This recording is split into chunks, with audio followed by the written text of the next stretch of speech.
A meditação guiada pode até ser mais fácil, mais confortável de ser feita, mas no fim das contas ela não vai te ajudar a desenvolver plenamente o seu processo de autoconhecimento.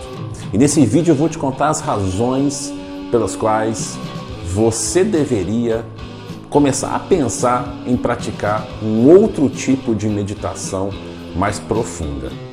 Presta atenção que eu vou te dar algumas dicas fundamentais para aprofundar o seu processo de autoconhecimento. Áudio Zen. Meus ouvintes, meus amigos, sejam bem-vindos a mais um vídeo do Áudio Zen. E antes de começar esse papo, essa conversa que é muito importante para quem pratica meditação ou para quem está pensando em começar a praticar, antes de começar o vídeo, claro, você vai se inscrever aqui no canal, você vai me seguir nas redes sociais, no Instagram, no YouTube, enfim, faça a sua inscrição porque isso motiva para que eu faça mais vídeos e que eu possa compartilhar esse conteúdo com cada vez mais pessoas. Inclusive, se você achar esse vídeo interessante, compartilhe com mais 2 pessoas, para que elas também possam se beneficiar com esse conteúdo. Muito bem, sabe aquele tipo de meditação guiada? É aquela meditação em que alguém vai te conduzindo, vai falando o que fazer, né? Para você imaginar uma coisa, imaginar outra e depois para fazer isso. É a meditação guiada que muita gente, se não pratica, já praticou ou já ouviu em algum lugar, né? É como se fosse um tutorial. Você vai ouvindo e a pessoa vai te conduzindo aí no processo da meditação. Pois é, cara, eu vou ter que te contar uma coisa. Esse processo de meditação, por mais confortável, por mais fácil que ele possa ser, né? Ele vai te manter preso numa zona de pouco potencial de evolução do seu autoconhecimento. Ou seja, no fim das contas, você vai ficar meio condicionado e nesse condicionamento é muito difícil que você se desenvolva plenamente como poderia se desenvolver. Fazendo uma comparação, grosso modo, é como se você andasse de bicicleta com aquelas rodinhas, sabe? Aquelas rodinhas laterais a vida inteira. E isso tem um preço, porque embora possa ser mais fácil, mais confortável, mas essas rodinhas, no caso da bicicleta, vão te deixar limitado. Você não vai conseguir andar muito mais rápido ou fazer algumas curvas mais fechadas ou manobras, enfim. Né? Feita essa comparação, eu acho que você entendeu que quando você pensa num processo de meditação, que é um processo genuinamente de autoconhecimento, você pensa num processo onde você vai ganhar mais autonomia. Ou seja, com o passar do tempo, com o passar da prática, você vai se conhecendo mais, você vai se descobrindo mais, vai conhecendo como a sua mente funciona, como as suas emoções funcionam, né? E isso vai te dando mais material de análise, mais substância de laboratório para você trabalhar com essas emoções, com os sentimentos, com todo o seu conteúdo subjetivo que vai surgir na meditação. E o processo é vivo. Então, nesse processo, é natural que você vá ganhando mais autonomia. Agora, pensa bem, o que acontece quando você delega a condução desse processo para essa meditação que é guiada? Ou seja, quando alguém está guiando o seu processo de autoconhecimento, é claro que ele vai ser um processo limitado. Essa é a primeira razão que eu gosto de abordar. A limitação da sua autonomia no seu próprio processo de autoconhecimento. Um processo que você não deveria delegar para ninguém mais, a não ser para você mesmo. A meditação é um processo de autodescobrimento. Muitas vezes a gente vai descobrir coisas que não são muito agradáveis. Nós vamos descobrir, às vezes, processos internos, emocionais, comportamentos condicionados. Mas tudo bem, está valendo, faz parte do processo. Por outro lado, outras vezes, você vai começar a aprender a se equilibrar mais. Você vai começar a aprender a lidar melhor com esses processos. Exatamente do mesmo jeito que quando você vai andar de bicicleta, você vai aprendendo cada vez mais o equilíbrio da bicicleta. E o equilíbrio, né, de andar de bicicleta é alguma coisa que ninguém pode te dar. Por mais que alguém fale para você, você vai andar assim, vai segurar o guidão desse jeito e tal. Por mais que alguém fale, ninguém vai te transmitir aquele momento mágico onde você, você pega a manha, sabe como é?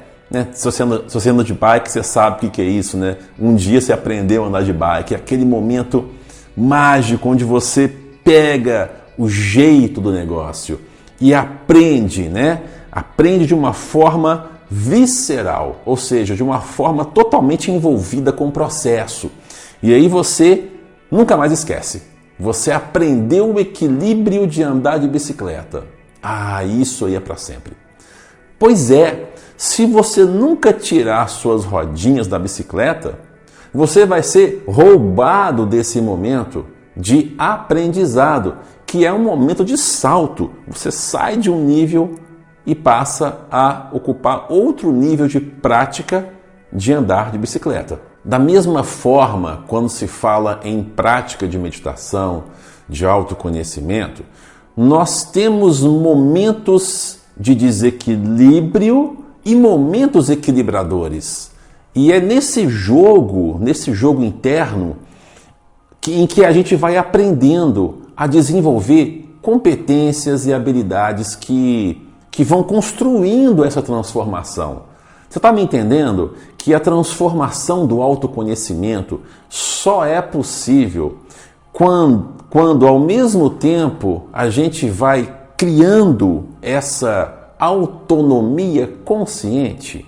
Do mesmo jeito que na bicicleta você ganha uma autonomia consciente para andar melhor e fazer curvas e se equilibrar mais, do mesmo jeito, no processo de meditação, de autoconhecimento, você vai construindo a sua autonomia emocional, psicológica, comportamental e principalmente abrindo a sua compreensão, abrindo os seus olhos para os processos que estão acontecendo em você. Agora, se você sempre é conduzido por esse processo, se você sempre se você é engessado numa condução guiada e se torna dependente disso, qual que você acha que vai ser o resultado? O seu processo vai ser incompleto. O seu processo de autoconhecimento, de fortalecimento da sua mente, de fortalecimento da sua atenção plena, vai ser um processo incompleto. E olha, o mundo é extremamente competente em nos desafiar, em testar o nosso equilíbrio interno. Do mesmo jeito que na bike tem o vento, tem a rua molhada, etc. Na vida real, nós somos desafiados, o tempo todo por situações que às vezes brotam e são situações que nós temos que atravessar, nós temos que amadurecer com elas. E a meditação guiada, nessa situação, ela vai te oferecer muito pouco suporte de treinamento interno. Eu sei, é claro que para quem está começando, para quem nunca fez, pode até ser mais fácil, né? Começar a fazer uma meditação guiada e tal. Eu tô ligado nessa fita. Assim como quem vai andar de bike a primeira vez, geralmente começa com a rodinha. As crianças começam com rodinhas e tal, tá? Mas aquilo é temporário. A rodinha não pode ficar ali por muito tempo, tem que tirar, né? eu acompanhei o processo da minha filha de andar de bicicleta. E nós, inclusive, combinamos uma data para tirar a rodinha. Ó, tal data nós vamos tirar, beleza? Beleza. E o processo fluiu. Então, assim, a meditação guiada, ela aparentemente, num primeiro olhar, pode parecer muito legal, muito confortável, mas a tendência de quem pratica só a meditação guiada é permanecer meio que estagnado, permanecer meio que dependente daquela condução. Agora tem um segundo aspecto que eu também gosto de falar, que é o aspecto dos processos cognitivos. O que é isso? Eu vou te contextualizar. Vamos pensar o seguinte, quando você está na escola, né, e vai aprender matemática, né, física, química, né, eu como professor que era, quantas vezes eu já não ouvi aquela frase que os alunos sempre me falavam: ah, professor, por que eu tenho que aprender isso, sendo que eu nunca vou utilizar na minha vida algoritmo, leis de Newton, sei lá, química orgânica, né? Eu sei disso, ninguém vai sair na rua aplicando isso, né? A tangente ali do telhado com o sol, não. Mas quando você está treinando na escola o seu raciocínio, os seus processos cognitivos para resolver situações, para interpretar situações, né? Quando você está treinando o processo, o que fica é o processo em si. É o fortalecimento que ficou do processo. Igual quando você vai para a academia, né? Para a academia de ginástica. Você não vai para a academia para sair na rua repetindo os exercícios, né? Imagine, sair na rua com os halteres na mão para fazer bíceps, tríceps. Não! Você treina na academia, porque no processo de treinamento a sua musculatura fica forte e preparada para fazer outros esportes, ou uma caminhada, ou jogar um futebol, enfim, ou para ficar saudável. Do mesmo jeito, os processos cognitivos, eles são importantes como processos. Se você for roubado do processo, ou seja, se você pular etapas, queimar etapas, é como se você fosse privado de crescer nesse mesmo processo. Tipo assim, se você sempre usasse só a calculadora para fazer conta, o seu raciocínio matemático, lógico, analítico ficaria prejudicado. Você seria uma pessoa com dificuldade para lidar com quantidades, para fazer raciocínios lógicos deduzidos, né? Do mesmo jeito, quando você é privado do seu próprio processo de autodescobrimento da meditação, que aliás é muito legal, é muito bacana, mas quando você é privado disso, quando alguém fica te conduzindo, você vai para cá, vai para lá, faz isso, faz aquilo, você pode perder esse timing do processo cognitivo de se autoconhecer, ou seja, de ver a si mesmo, de flagrar um tipo de comportamento que você possa ter, um tipo de pensamento ruminante que fica repetindo, um tipo de emoção dissonante que possa aparecer em você. Enfim, provavelmente você vai perder algum tipo de percepção que o processo da construção do conhecimento traz.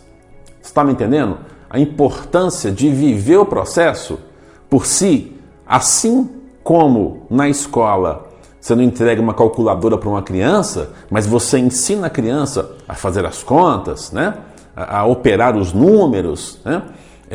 Inclusive, é uma fase importante. Eu também acompanhei essa fase da Maia, de matematização inicial, onde ela aprendia a multiplicação. E hoje é muito bacana que as escolas já estão com uma pegada menos decoreba, né? Na minha época tinha que decorar a tabuada, por exemplo. Hoje não, hoje as escolas já estão ensinando raciocínio lógico dedutivo, tipo, 2 vezes 3, o que é isso? Eu pegar o número 2 e colocar 3 vezes, 2, 2 e 2, né? Ou ainda, fazer uma conta por aproximação. Assim, eu não sei quanto sei lá, 8 vezes 6, mas eu sei quanto é 8 vezes 5, 8 vezes 5 é 40. Tá, então 8 vezes 6 é só eu adicionar o 8 mais uma vez, né? A minha filha estava aprendendo assim.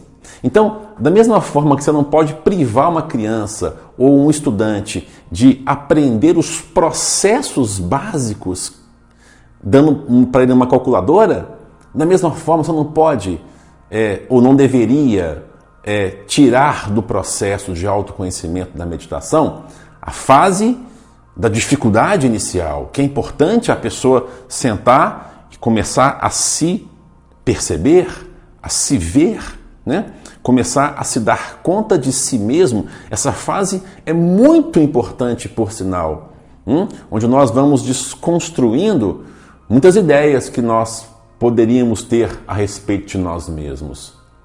Cara, a meditação muitas vezes tem esse papel de desconstruir autoimagem. Eu achava que eu era um cara tranquilo, né? Sem ansiedade. Aí na hora que senta para meditar, aí o cara percebe aquele turbilhão de pensamento. Ou seja, uma descoberta importante. Porque aí ele tem condições de começar a se ver e aí a se transformar. Mas se você rouba do praticante ou do estudante de meditação, de autoconhecimento, esse momento, você percebe que você está enfraquecendo, na verdade, ao invés de fortalecer? Essa é a lógica de não manter a rodinha para sempre na bicicleta. Eu sei que existe uma técnica de meditação, tudo bem. Uma coisa é você aprender a técnica, que é importante de ser aprendida. Você tem que ouvir a técnica, entender a técnica, por que você vai sentar com a coluna ereta, a respiração, o jeito de respirar, o que fazer com a ocorrência dos pensamentos, porque eles vão acontecer, eles vão surgir, né? Como lidar com as memórias, as emoções que surgirão. Tudo isso tem uma técnica que eu sei que é importante de ser aplicada. Uma coisa é a técnica, assim como que para andar de bike tem um jeito, uma técnica, né? Você tem que coordenar o pedal, né? Com a virada do guidão, etc. Assim também como que para fazer uma conta de matemática tem uma técnica envolvida, beleza? Mas uma vez aprendida essa técnica, você não precisa de ficar engessado, fechado num modelo conduzido e condicionado o tempo todo. Essa é a questão. Você pega essa técnica e começa a vivê-la. Vivê-la de uma forma singular em cada momento. Você está me entendendo a importância de viver cada momento de forma irrepetível? Porque no fundo, o que a meditação guiada tenta fazer é repetir uma experiência. E essa é uma falsificação dentro do campo da realidade. As nossas vidas nunca são iguais, instante após instante. Nunca são as mesmas. Mesmo que você tenha uma rotina, que você acorde no mesmo horário, faça as mesmas coisas, vá para o mesmo lugar, para o trabalho, sei lá. Mesmo que você tenha essa rotina, cada dia, cada instante é irrepetível. E essa é a realidade. Essa deveria ser a constatação fundamental da meditação. Que os nossos processos, os pensamentos, as emoções, eles estão num fluxo interminável. Você está me entendendo? A importância de não tentar congelar a experiência do autoconhecimento, né? E repeti-la de forma mecânica. Não, mas antes disso, entrar em contato com todo esse mundo interno que está acontecendo e aprender a me equilibrar dentro desse mundo da melhor forma possível. E tem mais. Quando você pratica a meditação guiada por um longo período de tempo, sei lá, anos, existe uma chance de você passar por um processo chamado de dessensibilização da percepção. Sim?